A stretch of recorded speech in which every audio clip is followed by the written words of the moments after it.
దేశంలో రాజ్యాంగం అమలులోకి వచ్చిన తర్వాత 1952లో మొదటి ఎన్నిక జరిగిన తర్వాత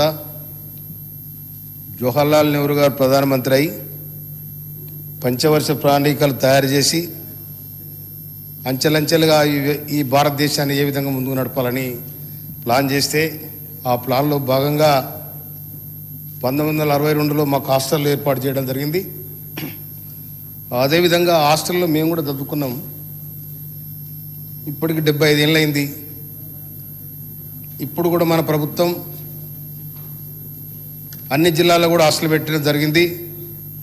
ఈ హాస్టల్లో ఎంతమంది విద్యార్థులు ఉన్నారు, ఎంతమంది గర్ల్స్ ఉన్నారు, ఎంతమంది బాయ్స్ ఉన్నారు, వారికి కూడా ఇవాళ మనం కాస్మెటిక్ ఛార్జెస్ మెస్ ఛార్జీలు పెంచడం కనుక కొన్ని దిక్కుల కొన్ని ప్రాంతాలలో ప్రైవేటు స్కూళ్ళ ప్రైవేట్ బిల్డింగ్లలో కాలేజెస్ నడుస్తూ ఉన్నాయి, హాస్టల్ నడుస్తూ ఉన్నాయి.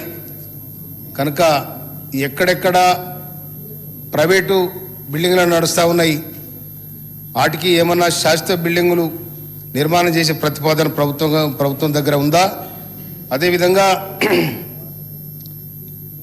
మా మోత్కూర్ నా కాన్స్టిట్యున్సీలో ఉండబడిన మోత్కూర్ మండలంలో సర్వే నెంబర్ 391 సర్వే నెంబర్లో 7 ఎకరాల ప్రభుత్వ స్థలం ఉంది.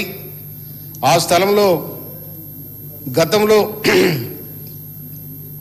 అక్కడ ఎస్సీ రెసిడెన్సీ స్కూలు నిర్మాణం చేయాలని ప్రతిపాదన చేయడం జరిగింది.